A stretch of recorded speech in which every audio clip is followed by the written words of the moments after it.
Hello नमस्कार प्यारे साथियों, एक बार फिर आपका स्वागत है आपके अपने यूट्यूब चैनल ज्ञानविधि हिमालय क्लासेस में। उम्मीद करते हैं कि आप लोग अच्छे होंगे और आप लोगों की पढ़ाई दिन प्रतिदिन अच्छी हो रही होगी। और इसी तरीके से आप लोग अगर हमारे चैनल से जुड़े रहे तो आपकी तैयारी दिन प्रतिदिन बहुत अच्छे तरीके से होगी और आप जिस परीक्षा को देंगे वो परीक्षा आपको क्वालिफाई बिल्कुल आप करेंगे। आप लोगों के कमेंट करने के लिए जब हमने लेक्चर 4 लिया था संविधान का, जो इसमें 25 क्वेश्चन सीरीज चल रही है, मतलब 4 क्लासें हो चुकी हैं, 100 क्वेश्चन कंप्लीट हो चुके हैं। तो 101 नंबर हमने क्वेश्चन आप लोगों को दिया था कि भारत के प्रधानमंत्री कौन है, वर्तमान भारत के प्रधानमंत्री कौन है। तो उस प्रश्न का सही जवाब बच्चों ने दिया है, बहुत से बच्चों ने दिया है। तो जिसमें सही जवाब देने वाले जैसे शिखा सिंह हैं, सीमा हैं, क्रिकेट लवर हैं, राम रतन हैं, प्रेमपाल, अनुराग, कमलेश, सीमांत कुमार और हेमलता। तो इस प्रकार के विद्यार्थियों ने जो प्रश्न पूछा गया था उसका जवाब दिया है। आप भी अगर प्रश्न का जवाब देना चाहते हैं तो आप लोग हमारे कमेंट के माध्यम से यूट्यूब चैनल पे जवाब दे सकते हैं। अभी आप लोगों को जो क्लास पढ़ाएंगे उसमें एक क्वेश्चन पूछा जाएगा, उसका जवाब आप लोगों को कमेंट के माध्यम से देना है। आज का जैसे पहला क्वेश्चन है कि संसद द्वारा 73वां 74वां दोनों संविधान संशोधन किस वर्ष पारित किए गए थे।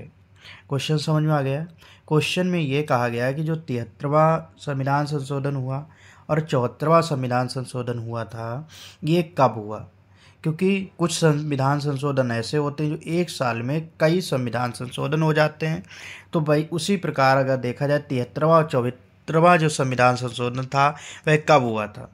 Option number A 1989, option B 1992, option C 1990, option D 1995।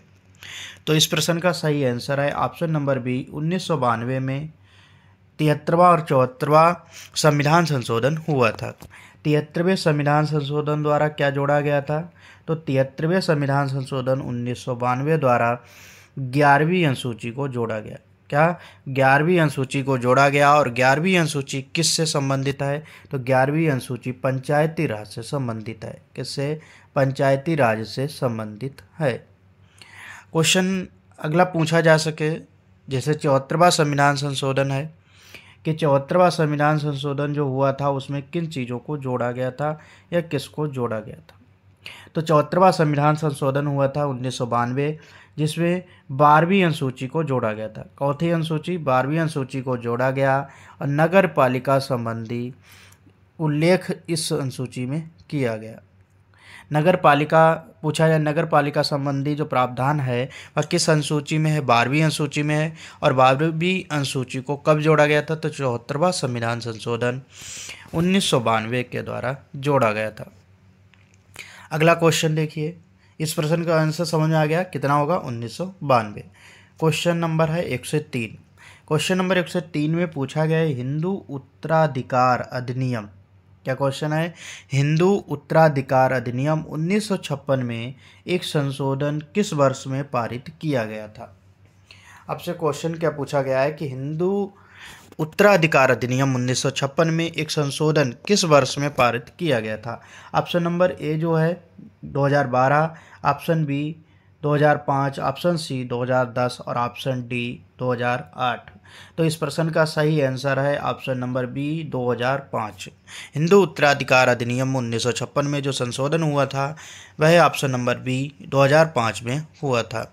अब क्वेश्चन अगला देखिए, क्वेश्चन नंबर 104 है, जिसे पूछा गया है कि भारत के संविधान के किस संशोधन अधिनियम द्वारा भारत में वस्तु एवं सेवा कर लागू किया गया था। क्वेश्चन क्या है कि जो जीएसटी है, जीएसटी किस संविधान संशोधन द्वारा जोड़ा गया था, किस संविधान संशोधन द्वारा जोड़ा गया था। ऑप्शन पहला है 104वें संविधान संशोधन, बी ऑप्शन है 52वें संविधान संशोधन, सी ऑप्शन है 101वें संविधान संशोधन और डी ऑप्शन है 98वें संविधान संशोधन।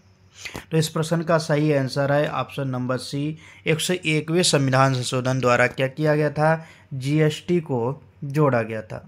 भारतीय संविधान का जो 101वां संविधान संशोधन था जिसके तहत जीएसटी को जोड़ा गया था। अगर आपसे पूछा जाए कि जीएसटी भारत में लागू कब हुई थी, जीएसटी और ये 101वां जो संविधान संशोधन था ये हुआ कब था, तो 2016 में हुआ था। कब? 2016 में।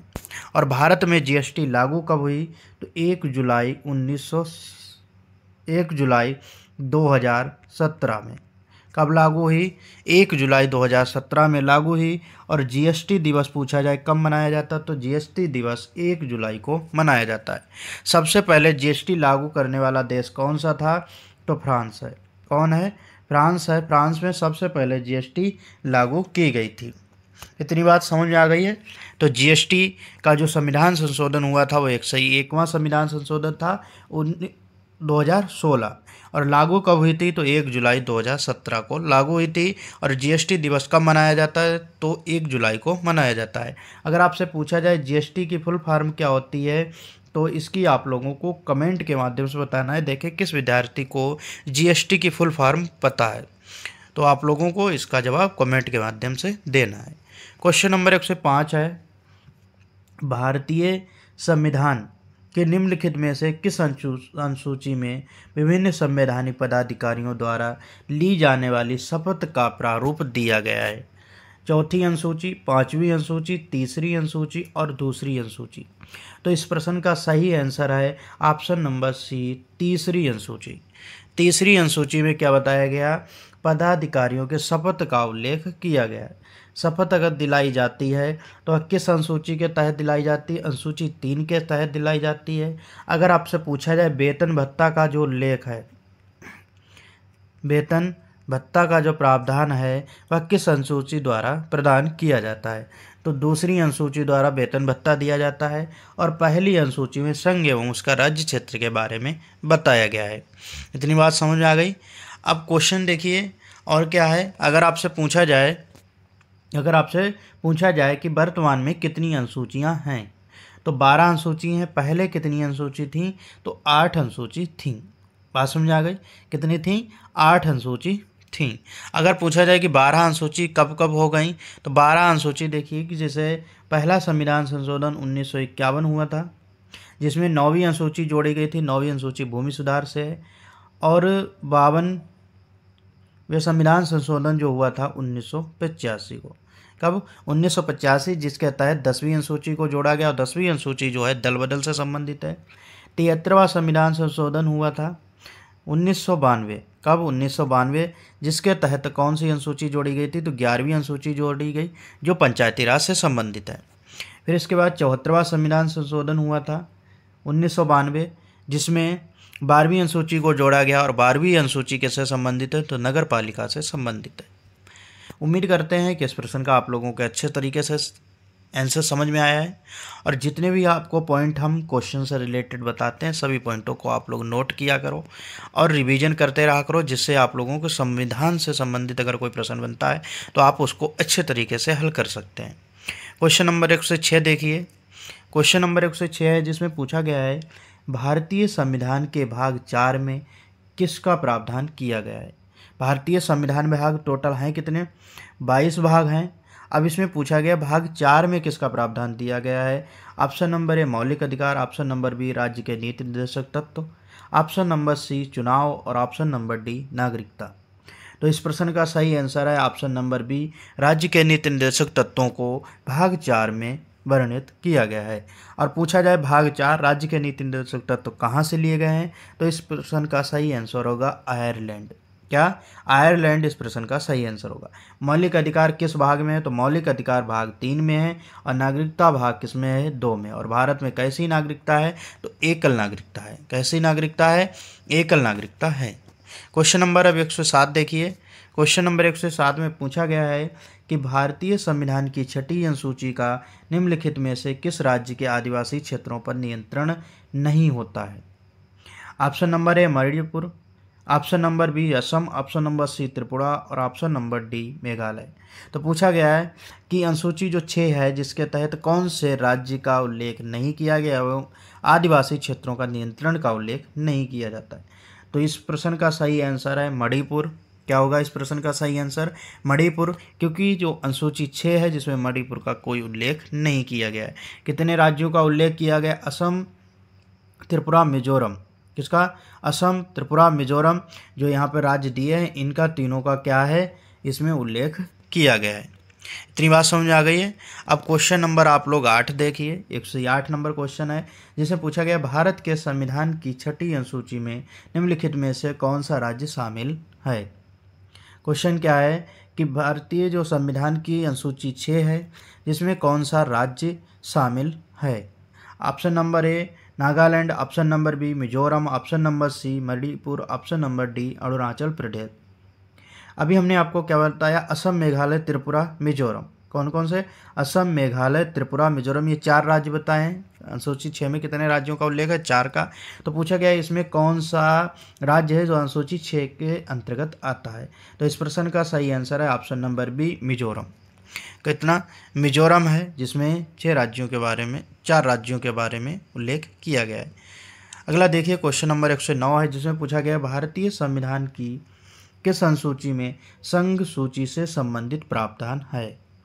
क्वेश्चन पूछा गया है कि अनुसूची जो है, कोई संविधान की एक अनुसूची है जिसमें संघ सूची से संबंधित प्रावधान किया गया है। अनुसूची 4 है, अनुसूची 7, अनुसूची 9 और अनुसूची 10। तो इस प्रश्न का सही आंसर है ऑप्शन नंबर बी, अनुसूची 7 में क्या किया गया है, संघ सूची से संबंधित प्रावधान दिए गए हैं। संघ जो 7वीं अनुसूची है, इसमें कितनी प्रकार की सूचियों की बात की गई है? तो 3 प्रकार की सूची की बात की गई है। एक संघ सूची, कौन कौन सी? संघ सूची, राज्य सूची और समवर्ती सूची। 3 सूचियों की बात की गई, कौन कौन से? एक संघ सूची है, राज्य सूची है और समवर्ती सूची है, जिसमें अनुसूची 7 के अंतर्गत इन्हें सम्मिलित किया गया है। बात समझ आ गई? किस अनुसूची के तहत सम्मिलित किया गया है? अनुसूची 7 के तहत सम्मिलित किया गया है। अगर आपसे पूछा जाए कि जो संघ है, संघ में कितने विषय हैं, संघ सूची में कितने विषय हैं, तो 100 विषय हैं। राज्य सूची में कितने विषय हैं, तो राज्य सूची में 61 विषय हैं। और आपसे पूछा जाए समवर्ती सूची में कितने विषय हैं, तो समवर्ती सूची में 52 विषय हैं। तो अनुसूची से 6 से संबंधित जितने भी प्रश्न हैं अनुसूची जो 7 है उससे संबंधित जितने भी प्रश्न थे आप लोगों को हमने बता दिए हैं, और 6 अनुसूची पढ़ाई थी उसके बारे में भी पूरी बात आप लोगों को बताई है। अब क्वेश्चन नंबर 110 देखिए। 110 नंबर क्वेश्चन में पूछा गया है, 110 नंबर क्वेश्चन में पूछा गया है कि भारतीय संविधान की कौन सी अनुसूची संघ और राज्यों की शक्तियों का सीमांकन करती है, अर्थात संघ सूची, राज्य सूची, समवर्ती सूची का उल्लेख करती है। ऑप्शन नंबर ए है 4थी अनुसूची, ऑप्शन नंबर बी पहली अनुसूची, ऑप्शन नंबर सी 7वीं अनुसूची, ऑप्शन नंबर डी 3री अनुसूची। तो इस प्रश्न का सही आंसर है ऑप्शन नंबर सी 7वीं अनुसूची, जिसमें संघ सूची, राज्य सूची और समवर्ती सूची का उल्लेख किया गया है। अभी आप लोगों को हमने बताया कि संघ सूची में कितने विषय हैं, 100 विषय हैं, और राज्य सूची में कितने विषय हैं, 61 विषय हैं, और समवर्ती सूची में कितने विषय हैं, 52 विषय हैं। आपसे पूछा भी जा सकता है कि कौन सा विषय कौन सी अनुसूची के अंतर्गत या कौन सी सूची के अंतर्गत आता है। इतनी बात समझ आ गई है। तो अब आप क्वेश्चन नंबर 111 बताइए। 111 का प्रश्न पढ़िए और फिर उसका आंसर बताइए कि इस प्रश्न का सही आंसर क्या होगा। तब तक आप लोग हमारे चैनल को सब्सक्राइब कर लीजिए और वीडियो को लाइक कर दीजिए, अपने दोस्तों को भी वीडियो शेयर कर दीजिए, जिससे हमारे चैनल के माध्यम से बिल्कुल फ्री तैयारी आप कर सकते हैं। भारतीय संविधान की 8वीं अनुसूची के अनुसार कितनी भाषाओं को अनुसूचित भाषाओं में गिना गया है। क्वेश्चन ये कह रहा है कि जो 8वीं अनुसूची है उसमें कितनी भाषाओं का उल्लेख किया गया है। तो जो 8वीं अनुसूची है उसमें कितनी भाषाओं का उल्लेख किया गया है? Option number A 14, option number B 20, option number C 22, option number D 18। तो इस प्रश्न का सही आंसर है ऑप्शन नंबर सी 22 भाषाओं का उल्लेख किया गया है। किसमें? अनुसूची 8 में 22 भाषाओं का उल्लेख किया गया। 8 अनुसूची है किससे संबंधित है? तो भाषा से संबंधित है। किससे संबंधित है? भाषाओं से संबंधित है 8वीं अनुसूची। और 14 इसका सही आंसर क्या होगा? तो 14 पहले क्या थी? जब अनुसूची 8 थी मूल संविधान में कितनी भाषाएं थी? 14 भाषाएं थी। और बाद में अब वर्तमान में कितनी हो गई हैं? तो वर्तमान में 22 भाषाएं हो गई हैं। तो इस प्रश्न का सही आंसर है ऑप्शन नंबर सी 22 भाषाएं। क्वेश्चन नंबर देखिए 112, जिससे पूछा गया है कि भारतीय संविधान की किस अनुसूची में पंचायती राज्य संस्थाओं के बारे में प्रावधान शामिल है। पंचायती राज्य के बारे में पूछा गया है, तो पंचायती राज्य के बारे में किसमें है, तो 10वीं अनुसूची में, 11वीं अनुसूची में, 9वीं अनुसूची में, 12वीं अनुसूची में। तो इस प्रश्न का सही आंसर है ऑप्शन नंबर बी, 11वीं अनुसूची में क्या किया गया है, अनुसूची में पंचायती राज्य के बारे में बताया गया है। तो 11वीं अनुसूची में किसके बारे में बताया गया, पंचायती राज्य के बारे में बताया गया। 10वीं अनुसूची में दल बदल के बारे में, और 12वीं अनुसूची नगर पालिका, और 9वीं अनुसूची भूमि सुधार से संबंधित उल्लेख किया गया है। 11वीं अनुसूची को जोड़ा कब गया था, तो 73वां संविधान संशोधन 1992 हुआ था, जिसके तहत 11वीं अनुसूची को जोड़ा गया था। क्वेश्चन नंबर 113 बताइए। क्वेश्चन नंबर 113 में पूछा गया है, भारतीय संविधान के किस भाग को भारत का मैग्ना कार्टा कहा जाता है। भारतीय संविधान के किस भाग को भारत का मैग्ना कार्टा कहा जाता है। अब आपसे पूछा जाए कि भाग हैं कितने टोटल, तो कितने भाग हैं, 22 भाग हैं। भाग 18 में पूछा जाए किसके बारे में, आपातोपबंध। भाग 17 में क्या है, राजभाषा। भाग 15 में क्या है, निर्वाचन। भाग 19 में क्या है, विकीर्ण। और भाग 20 में क्या है, तो भाग 20 में संशोधन के बारे में बताया गया है। अब क्वेश्चन ये पूछा गया है कि भारत का जो मैग्ना कार्टा है किस भाग को कहा जाता है। तो इस प्रश्न का सही आंसर क्या होगा, आप लोग बताइए, ऑप्शन पढ़िए और इसका आंसर दीजिए। भाग 2, भाग 3, भाग 6 और भाग 4। तो इस प्रश्न का सही आंसर है ऑप्शन नंबर बी, भाग 3 में क्या किया गया है, भारत का जो मैग्ना कार्टा भाग 3 को कहा गया है। भाग 3 में किसका उल्लेख है, तो भाग 3 में मौलिक अधिकारों के बारे में बताया गया है। मौलिक अधिकार वर्तमान में हैं कितने, मौलिक अधिकार वर्तमान में हैं कितने, तो वर्तमान में 6 मौलिक अधिकार हैं। पहले मौलिक अधिकार कितने थे, पहले मौलिक अधिकार 7 थे। कितने थे, 7 थे। अब वर्तमान में कितने मौलिक अधिकार हैं, 6 हैं।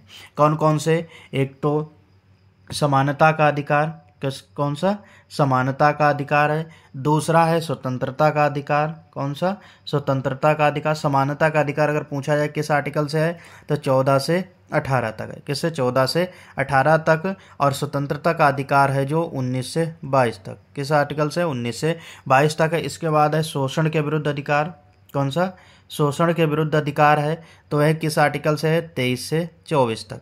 23 से 24 तक उल्लेख किया गया है। इसके बाद देखिए जो चौथा मौलिक अधिकार है कौन सा है, धार्मिक स्वतंत्रता का अधिकार। कौन सा, धार्मिक स्वतंत्रता का अधिकार है, जो 25 से 28 के अंतर्गत आता है। 25 से 28 अनुच्छेदों में धार्मिक स्वतंत्रता की पावर दी गई है। इसके बाद आता है संस्कृति एवं शिक्षा संबंधी अधिकार। संस्कृति एवं शिक्षा संबंधी जो अधिकार है, एवं शिक्षा संबंधी अधिकार है, वह कहाँ से कहाँ तक है, तो 29 से 30 तक। कहाँ, 29 से 30 तक। छठा जो मौलिक अधिकार है, संवैधानिक उपचारों का अधिकार। क्या है, संवैधानिक उपचारों का अधिकार है, जो आर्टिकल 32 में बताया गया है। और आर्टिकल 32 को किसने संविधान की आत्मा कहा है, तो आर्टिकल 32 को डॉक्टर BR अम्बेडकर ने संविधान की आत्मा कहा है। इतनी बात आप लोगों की समझ में आ गई है। अब आप लोग बताइए, क्वेश्चन नंबर, इस प्रश्न का आंसर समझ में आया है, तो इस प्रश्न का सही आंसर क्या होगा, भाग 3। भाग 2 में क्या है, नागरिकता। भाग 4 में किसके बारे में बताया गया है, भाग 4 में राज्य के नीति निर्देशक तत्वों के बारे में, और भाग 6 में राज्य के बारे में उल्लेख किया गया है। क्वेश्चन नंबर 114 है, जिसमें पूछा गया है, संविधान के किस अनुच्छेद में यह अंकित है कि इंडिया अर्थात भारत राज्यों का एक संघ होगा। क्या अंकित किया गया है, किस अनुच्छेद में अंकित किया गया है कि भारत राज्यों का एक संघ होगा। ऑप्शन नंबर 1 ए है, अनुच्छेद 1। ऑप्शन नंबर बी, अनुच्छेद 2। ऑप्शन नंबर सी, अनुच्छेद 3। ऑप्शन नंबर डी, अनुच्छेद 4। तो इस प्रश्न का सही आंसर है ऑप्शन नंबर ए, अनुच्छेद 1 में कहा गया है कि भारत राज्यों का संघ होगा। भारत राज्यों का संघ होगा। या किस अनुच्छेद में उल्लेख किया गया है, तो अनुच्छेद 1 में इसका उल्लेख किया गया है। बात समझ में आ रही है, अनुच्छेद 1 में किसका उल्लेख किया गया है, भारत राज्यों का संघ होगा, इसके बारे में बताया गया है। और भाग 1 में क्या बताया गया है, राज्यों का संघ होगा, ये इसमें भी संघ एवं उसका राज्य क्षेत्र, इसके बारे में उल्लेख किया गया है। क्वेश्चन नंबर 115 देखिए। क्वेश्चन नंबर 115 में पूछा गया है, भारत के संविधान के निम्नलिखित में से कौन सा अनुच्छेद समानता के अधिकार से संबंधित है।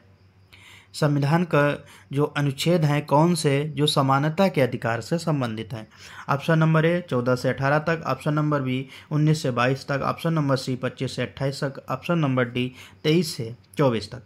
तो इस प्रश्न का सही आंसर है ऑप्शन नंबर ए 14 से 18 तक समानता के अधिकार के बारे में उल्लेख किया गया है। आपसे पूछा जाए 19 से 22 तक किसके बारे में बताया गया, तो 19 से 22 तक 19 से 22 तक किसके बारे में बताया गया? स्वतंत्रता का अधिकार दिया गया है। और 25 से 28 तक धार्मिक स्वतंत्रता के बारे में बताया गया है। और 23 से 24 तक अनुच्छेद में शोषण के विरुद्ध के बारे में बताया गया है।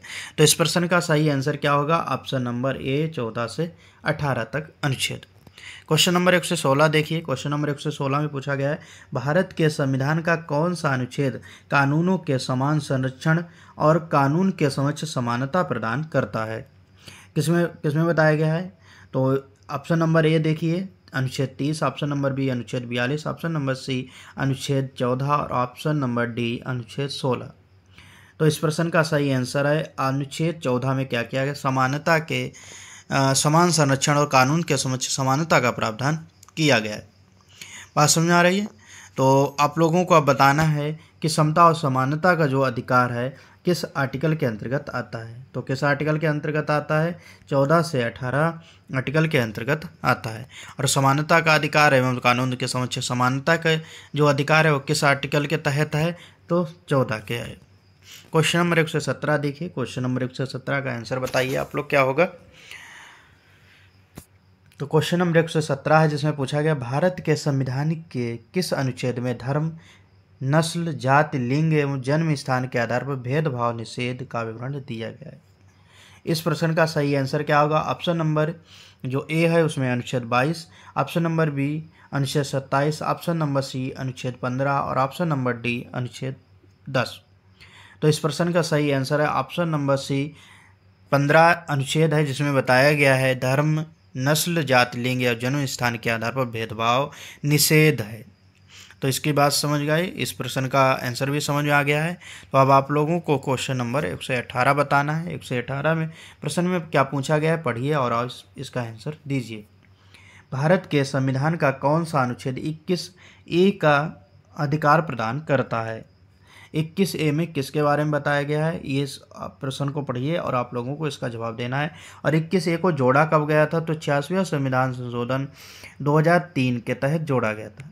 2003 के द्वारा इसे जोड़ा गया था। 21A को जोड़ा गया था। अब से पूछा जाए किसके बारे में उल्लेख किया गया है? ऑप्शन नंबर ए शिक्षा का उल्लेख है, बी गोपनीयता का, सी कार्य का और डी समानता का। तो इस प्रश्न का सही आंसर है शिक्षा का अधिकार जो है 21A में लिखा गया है।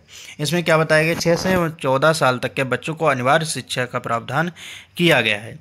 और 86वें संविधान संशोधन 2003 के तहत 11वां मौलिक अधिकार भी जोड़ा गया था। 11वां मौलिक अधिकार भी जोड़ा गया था।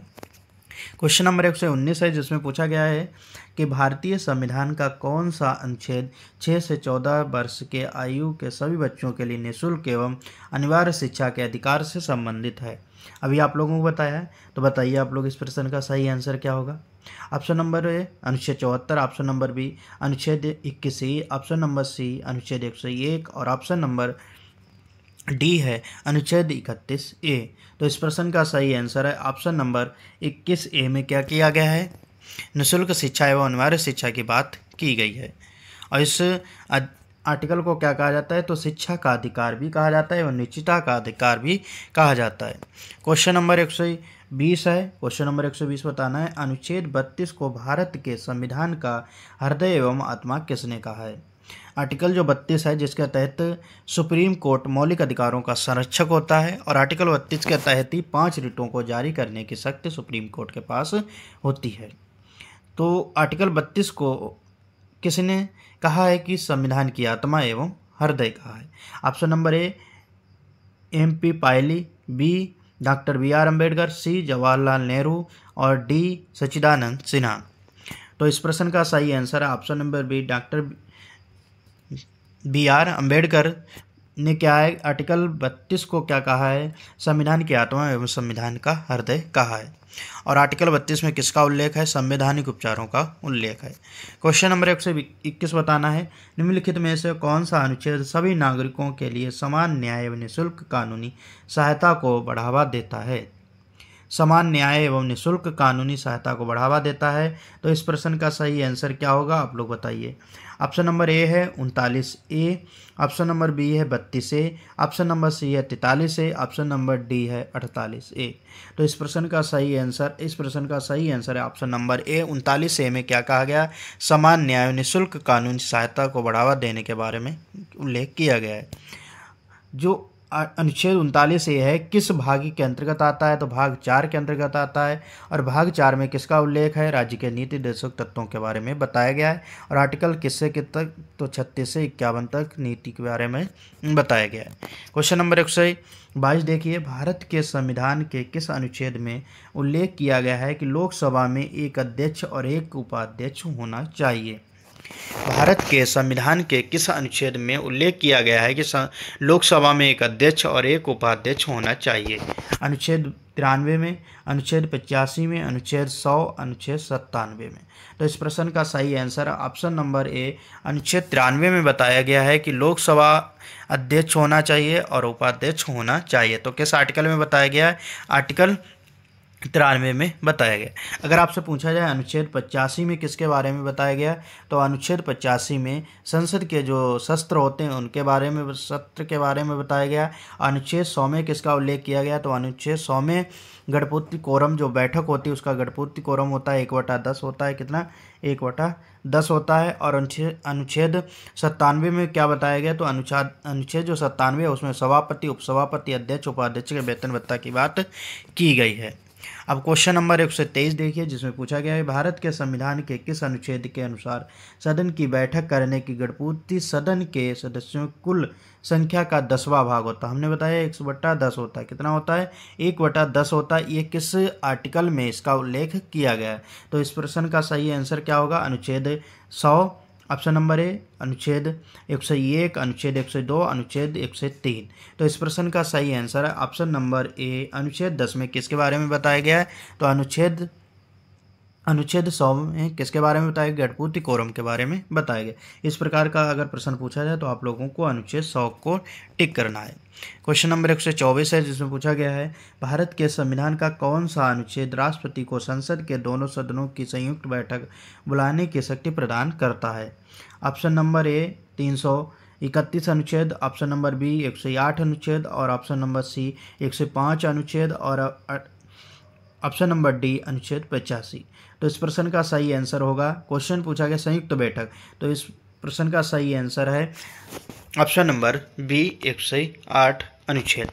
ये जो संयुक्त बैठक बुलाई जाती है किसके द्वारा बुलाई जाती है, तो बुलाने की जो शक्ति होती है राष्ट्रपति के पास होती है। किसके पास, राष्ट्रपति के पास ये पावर होती है। और इस बैठक का जो अध्यक्ष होता है, जो अध्यक्षता करेगा, वो कौन होता है, लोकसभा अध्यक्ष होता है। कौन, लोकसभा अध्यक्ष। कई बार पूछा गया प्रश्न है कि जो संयुक्त बैठक होती है उसको बुलाने की शक्ति किसके पास होती है, तो राष्ट्रपति के पास होती है। और इसकी जो अधिवेशन की अध्यक्षता करता है वो कौन करता है, तो लोकसभा अध्यक्ष करते हैं।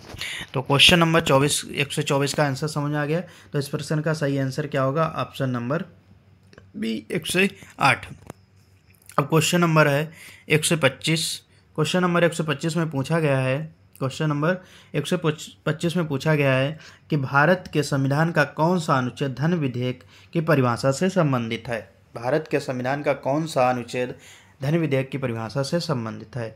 Option number A 120, option number B है 100 अनुच्छेद 100, ऑप्शन नंबर डी है, ऑप्शन नंबर सी यहाँ पे करना है अनुच्छेद 115, ऑप्शन नंबर डी अनुच्छेद 110। तो इस प्रश्न का सही आंसर क्या होगा, आप लोग बताइए। तो इस प्रश्न का सही आंसर है ऑप्शन नंबर, इस प्रश्न का सही आंसर है अनुच्छेद 110, जिसमें किसके बारे में बताया गया है, धन विधेयक के बारे में उल्लेख किया गया है। अगर आपसे पूछा जाए कि धन विधेयक कहाँ प्रस्तुत किया जाता है, तो धन विधेयक लोकसभा में प्रस्तुत किया जाता है। कहाँ, लोकसभा में धन विधेयक प्रस्तुत किया जाता है। तो समझ में आ गया इस प्रश्न का आंसर। तो अब आप लोगों को बताना है, होमवर्क का जो क्वेश्चन है कमेंट के माध्यम से जवाब देना है कि क्वेश्चन नंबर 126 है, सुप्रीम कोर्ट कहाँ है। क्वेश्चन क्या है, सुप्रीम कोर्ट कहाँ है। ऑप्शन है इलाहाबाद, बी ऑप्शन है दिल्ली, सी ऑप्शन है मुंबई, और डी ऑप्शन है लखनऊ। तो इस प्रश्न का सही जवाब आप लोगों को कमेंट के माध्यम से देना है।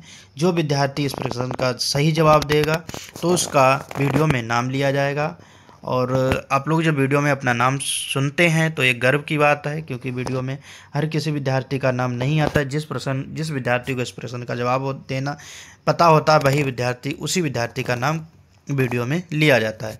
तो उम्मीद करते हैं कि आज की क्लास आप लोगों को बहुत अच्छी लगी होगी। बस एक काम करें, आप लोग अपने दोस्तों को वीडियो शेयर करें, जिससे उनकी पढ़ाई अच्छे तरीके से चल सके और जो भी परीक्षा दें उसको में वह क्वालिफाई कर सकें। और जिस तरीके से इस चैनल के माध्यम से तैयारी कराई जा रही है उसी तरीके से आप लोग करते रहिए, वह आपको सफलता प्राप्त होना 100% निश्चित है।